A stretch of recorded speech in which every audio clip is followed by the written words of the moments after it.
Thank you. Thank you for the invitation, dear friends. The high visibility exercise Trident Juncture 2018 has ended. It was the largest exercise in Norway since the Cold War, comprising of more than 50,000 soldiers, 250 aircrafts, 65 vessels, and 10,000 vehicles.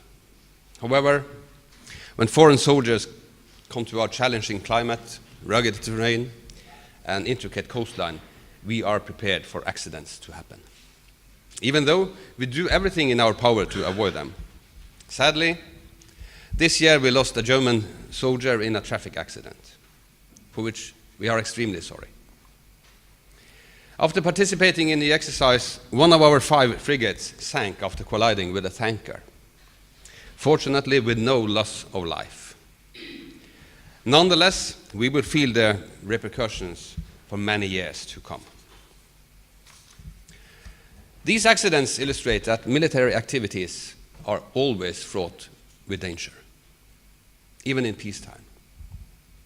Still, even knowing the risk, all of our allies, as well as our partner countries, Sweden and Finland, came here to exercise.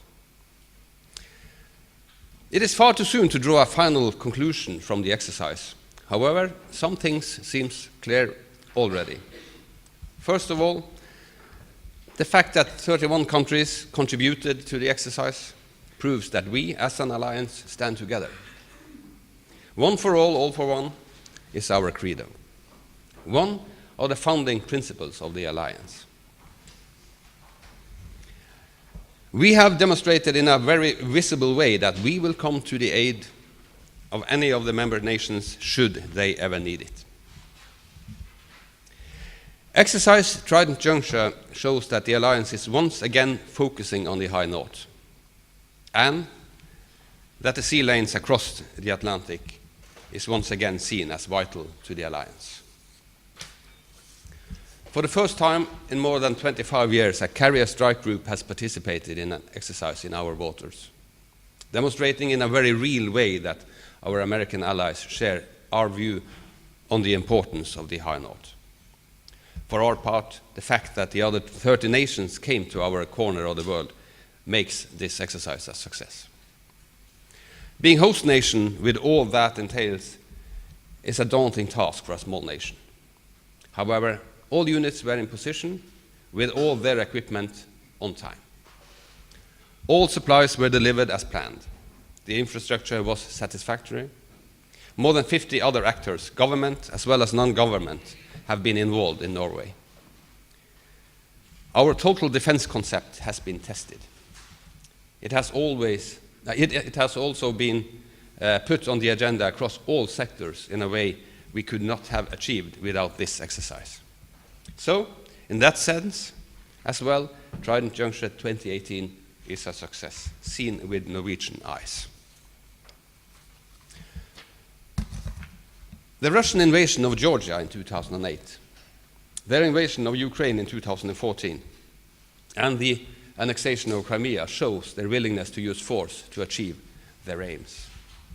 Single-handedly, they have reintroduced force as a viable political tool in Europe. At the same time, they challenge our conceptions of war and peace. They attempt to destabilize the European Union as well as NATO. In addition, they have attempted to influence the democratic process in Western countries. At the same time, the Chinese are claiming their place as a world power. While the unstable crescent North Africa and Middle East continue to be a serious challenge to our nations and institutions. When that is said, we do not see Russia as a direct military threat against Norway today. We wish to maintain our cordial relations in the high north, where we resolve our disagreements through dialogue and international law.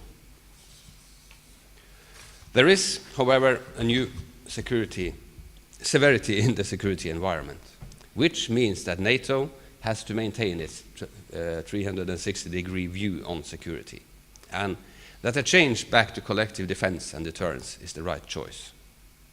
Trident Juncture 2018 was a test of our ability to come to each other's aid in a crisis.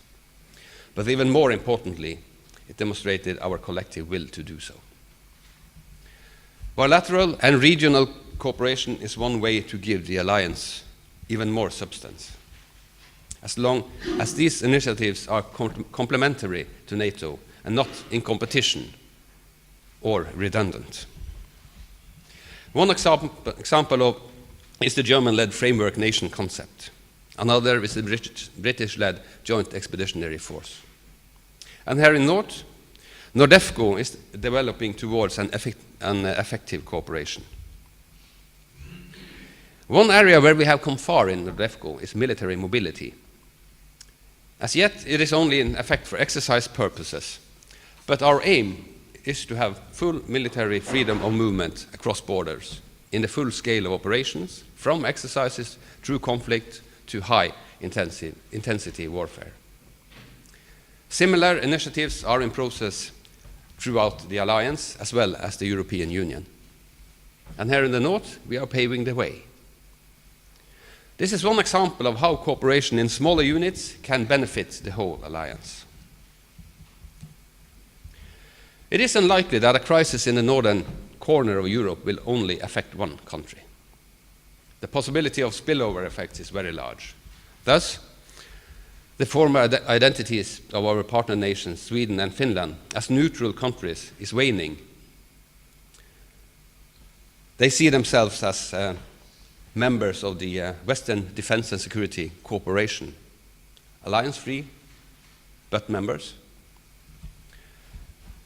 That is one reason why the NORDEFCO partnership is important to us.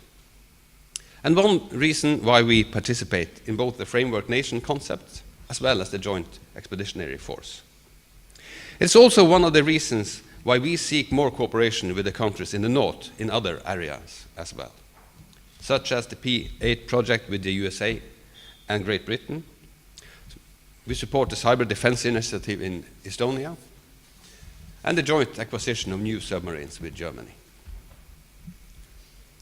However, collaboration, collective defense and deterrence, as well as various partnerships within the alliance, are not without challenges. Different cultures and practices, legitimate national security interests in industry, as well as various local, national, regional and international interests can all hamper our effort. That is some of the reasons why we need further research on these areas.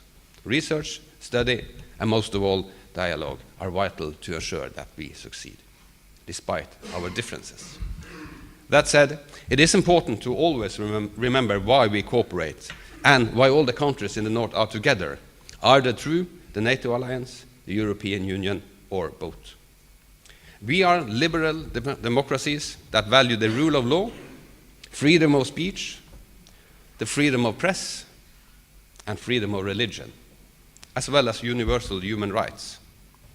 We must always keep in mind that our values are, and our unity are the reason for our success.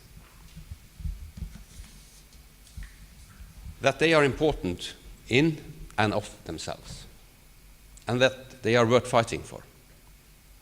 And most of all, that sometimes it is necessary to fight for them.